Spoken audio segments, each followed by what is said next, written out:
Welcome back. You're watching NTV tonight. We are still covering our breaking news today, our top story, where the nation has been thrown into mourning following the demise of Chief of Defense Forces General Francis Ogola. But now I want to take you to Sindar, near Tot in the county of Elgeyo Marakwet, which is close to the scene of the helicopter crash where NTV's Gabriel Kudaka is trying to find out what's happening. Gabriel, not a very good evening for the country today. What have you been able to find out? Have you been able to speak to any eyewitnesses?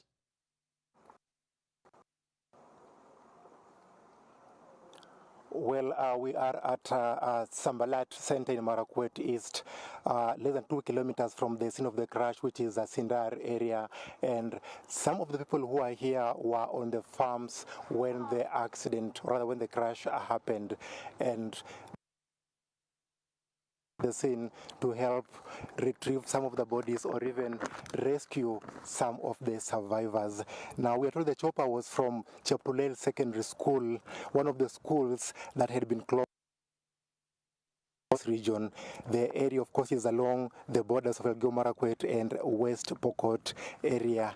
And before the crash, we are told there was a who was also shot in the by bandits. And so far, 5 schools in this region have been closed due to banditry. Among the schools are Primary School. We have also Chapurel Boys Primary School. We also have Chesegon Primary School.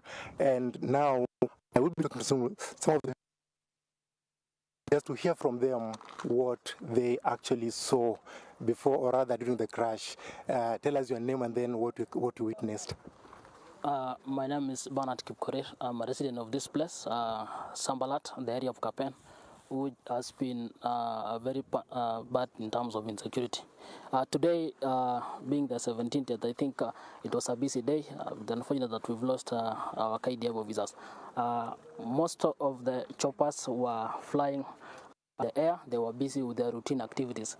And then towards 2 p.m., we've just had a loud on the process. We just saw KDF chopper landing, and then all of a sudden it just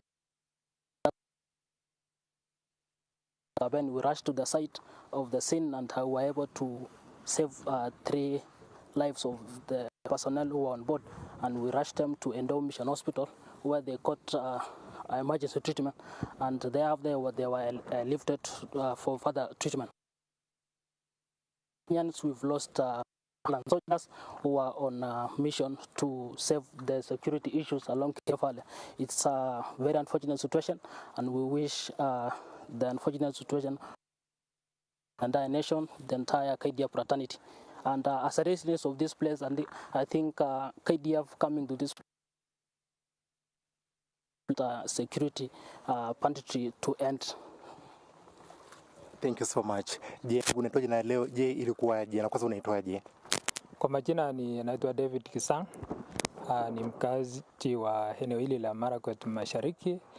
Leo hii tulipata habari ya ajali ya ndege ambayo iliweza kufanyika katika Sindar Kukaben, na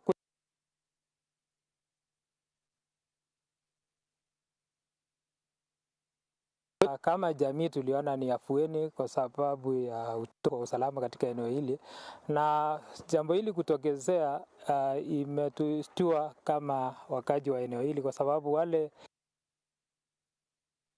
ni wale ambao walijitayarisha kutengeneza mashamba, hasa tukikumbuka kwamba msimu huu ni wa upanzi, na ikatupata kwa mshangao mkubwa, na kidogo tunasikitika, na kama jamii tunaungana na Wakenya kutoa rambirambi zetu kwa familia waliopoteza wapendo wao. Asante, pole pia. Je, mzee ulishuhudia? Kwa majina mimi naitwa Daniel Korir na mimi mkaji wa Kaben.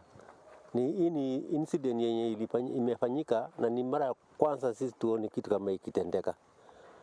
Mbali na insecurity yenye iko area hii imekuwa machabu kwa wakazi wa Kaben. Na tunasema pole kwa ulimwengu na kwa Kenya kwa kupoteza watu wakubwa namna hiyo. Asante. Pole. Na je, Mmelichukuliaje jambo hili? Mmelichukuliaje? Mlipokea vipi habari hizi za kifo?